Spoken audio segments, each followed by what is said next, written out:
Hi hello नमस्ते। Welcome to अपना vlog चलो वॉक करें। और नए दर्शकों को मैं बता दूं कि ये व्लॉग हमने शुरू किया है जिनको चलने की इच्छा है लेकिन किसी कारणवश वो चल नहीं पाते हैं, तो उनको मोटिवेट करने के लिए।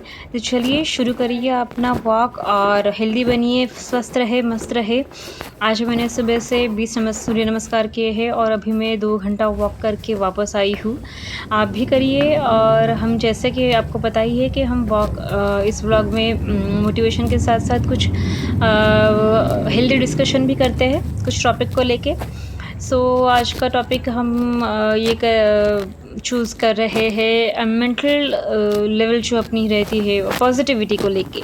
सो पॉजिटिव कैसे रहा जाए, तो काफ़ी सारी चीज़ें होती है पॉजिटिविटी के लिए। काफ़ी मनुष्य ऐसा एक प्राणी है जिसकी बुद्धि इतनी विकसित हो गई है कि वो सोचने की उसमें बहुत सारी क्षमता है। अभी क्या है ना कि जो हमारे सोच पे हमारे काफ़ी सारे अनुभव का प्रभाव रहता है।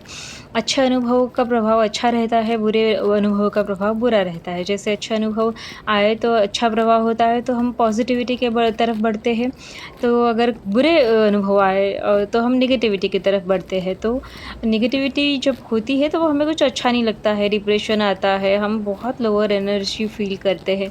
और हमें पॉजिटिव बनने के लिए नेगेटिविटी दूर हटाने की बहुत ज़रूरत रहती है। तो पॉज़िटिव कैसे बने, तो काफ़ी सारे तरीके हैं पॉज़िटिव बनने के लिए। लेकिन जो हमारा ब्रेन है जिसे उसे हमें प्रोग्राम ऐसे करना पड़ता है कि हम नेगेटिविटी की तरफ ना भागते हुए पॉज़िटिविटी की तरफ भागें। तो हम ऐसे अपनी ब्रेन को ये देंगे,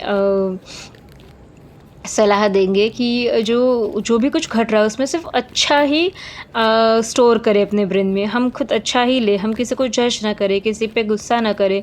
अगर कुछ घटना घटी हमारे साथ तो वो क्यों घटी है, इस पे विचार विनिमय करना ज़रूरी होता है। कि हमें ऐसा लगता है कि कुछ चीज़ हमें नहीं मिली, तो हम इसी दुःख में रहते हैं कि वो चीज़ हमें नहीं मिली है, और वो सोच-सोच के हम दुखी होते हैं। लेकिन दूसरी बात ये भी होती है ना कि शायद वह चीज़ हमें नहीं मिली है, तो मतलब इसका मतलब ये है कि वो चीज़ हमें मिलनी ही नहीं थी, हमारे नसीब में नहीं थी। या फिर अगर वो नहीं मिली है तो हमारा बचाव हुआ है, शायद वो मिलती तो उसके जो परिणाम होते वो कुछ अलग होते, या फिर जो हमें चाहिए वो नहीं होते, और इसलिए वो नहीं मिली है तो हम सुखी हैं। लेकिन हम वो नहीं देखते, हमारा बस ध्यान रहता है कि बस वो चीज़ हमें नहीं मिली है। तो ऐसे सारी बहुत सारी चीज़ें होती है, तो इसके लिए हमें ना क्रिएटिव विजुअलाइज़ेशन बहुत काम आता है। क्रिएटिव विजुअलाइज़ेशन होता क्या है, तो क्रिएटिव विजुअलाइज़ेशन में हम विजुअलाइज़ करते हैं, मतलब अपने सामने, जैसे हम बोलते हैं ना कि मराठी में बोलते हैं दिवा स्वप्न, मतलब हम जागते हुए सपना देखते हैं। तो सपने में जागते हुए सपना देखते हैं तो वो कंट्रोल हमारे हाथ में होता है कि हमें क्या सपना देखना है। वैसे ही क्रिएटिव विजुअलाइज़ेशन होता है, वहाँ पे ऐसा होता है ना कि अगर आप कुछ झगड़ा हो रहा है किसी का, ठीक है, तो हम ये सोचने लगे कि अरे, झगड़ा होने से पहले ही अगर हम ये विजुअलाइज़ करने लगे या सामने देखने लगे मन ही मन में अंतर्चक्षु से कि हमारा झगड़ा नहीं हो रहा और हम बहुत अच्छे से प्यार से बात कर रहे हैं, और सामने वाला भी बड़ा शांति प्रिय हो गया है, शांति महसूस कर रहा है, और हमें भी बड़ी शांति महसूस हो रही है, और हम दोनों एक दूसरे को बड़ी ही प्यार से देख रहे हैं, हम दोनों एक दूसरे से बड़े प्यार से बर्ताव कर रहे हैं। अगर हम ऐसा देखें तो हमारी ना ऊर्जा अचानक बदल जाती है। मतलब हम जो हमारी ऊर्जा नेगेटिव घटना में डालने वाले थे, वो हमने डायरेक्ट पॉजिटिव घटना में डाल दी। हमने उसका मोड ही बदल दिया, उसको मुड़ा दिया पॉजिटिविटी की तरफ। तो ऐसे काफ़ी सारी चीज़ें होती है छोटी-मोटी रोज़मर्रा की ज़िंदगी में, उसको हम पॉजिटिविटी में बदल सकते हैं। इस पे भी हम डिस्कशन करेंगे। तो पॉजिटिव रहना क्यों ज़रूरी है? पॉजिटिव रहना इसलिए ज़रूरी है कि हमारा जो आत्मा का मूल स्वभाव है वो शांत है, एकदम शांत। जब हम मनुष्य बॉडी में जन्म लेते हैं, तब हमारे काफ़ी सारे इमोशंस अभी इस जन्म में भी बनते हैं।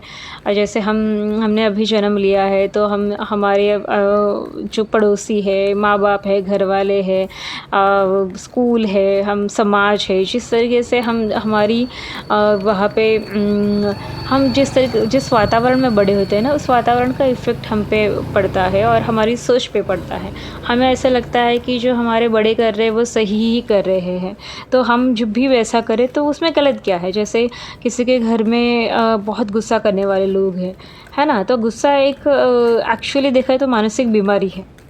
लेकिन अगर वो हमारे माँ-बाप, अगर छोटा-सा बच्चा है जो अगर वो हमारे माँ-बाप मतलब देख रहा है कि हमारे माँ-बाप तो ये झगड़ा कर रहे हैं, पहले से ही कर रहे हैं, और मतलब जो दूसरे लोग हैं उसमें भी वो भी कुछ नहीं बोल रहे, इसका मतलब वो शायद सही कर रहे हैं या फिर वो बड़े हैं इसलिए सही कर रहे हैं।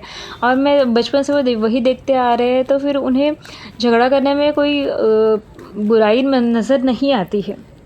तो ये सारी चीज़ें हर भावना के लिए होती है, मतलब काफ़ी लोग मार-कूट करते हैं, आक्रामक बन जाते हैं, किसी का अपमान करने के लिए बड़ा मज़ा आता है, किसी को किसी का नीचा दिखाने के लिए बड़ा मज़ा आता है, किसी को जलन होती है, किसी की ऊँचाई देख के, कोई सुखी देख के जलन होती है, किसी को दूसरों को की बदनामी करने में बहुत मज़ा आता है। तो ये सारी चीज़ें कहाँ से आती है? ये सारी चीज़ें हमारा जो ब्रेन होता है ना, वो बचपन से सारी चीज़ों का निरीक्षण करता रहता है, और उसमें से जो उसे अच्छा लगता है, वो हमें अच्छा लग उसमें से अगर वो जो हमें अच्छा लगता है, हम उसी पे काम करते रहते हैं। मतलब हम वो अपने सहूलियत के हिसाब से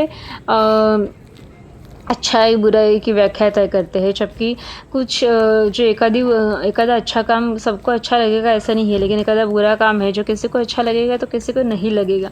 लेकिन जब किसी के परवरिश ही ऐसी हुई है कि उसी वातावरण में हुई है कि कोई कोई चीज़ उनके लिए बुरी नहीं है, तो फिर वो भले ही समाज के लिए, बाहर वालों के लिए वो बुरी हो, लेकिन वो उसी की तरफ अट्रैक्ट होगा। मतलब जैसे उदाहरण चोरी है, जैसे किसी का सामान उठा के लेके जाओ, तो अगर कोई व्यक्ति बचपन से ही ये सब अपने इर्द-गिर्द लोगों से, आस-पास के लोगों से, घर से या फिर समाज से देखता आ रहा है कि लोग ऐसे करते हैं और उसमें कोई बुराई नहीं है, या मतलब उसका कोई कड़ी शिक्षा नहीं है उसके लिए, और उसमें कोई बुराई नहीं है, वो सब नॉर्मल माना जाता है। तो बाहर जाके भी वैसे ही बिहेव करेगा, बाहर जाके भी वैसे ही चोरी करने की कोशिश करेगा, क्योंकि उसकी नज़र में वो गलत नहीं है। भले ही अच्छे विचार, मतलब अच्छे विचार जो है, विचारधारा है, उस हिसाब से वो गलत हो सकता है। तो ये सारी चीज़ें लोगों को, एक व्यक्ति को की परवरिश पे निर्भर करता है कि वो व्यक्ति आगे जाके कैसा बनेगा।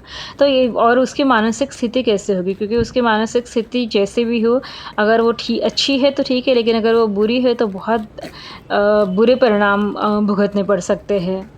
तो चलिए, ये डिस्कशन तो चलता ही रहेगा। आप मुझे बताइए कि आपने कितना वॉक किया है आज, और आपके पास ऐसे कुछ टॉपिक्स है या फिर आपके पास ऐसे कुछ उदाहरण हैं, तो आप ज़रूर लिखिए यहाँ पे।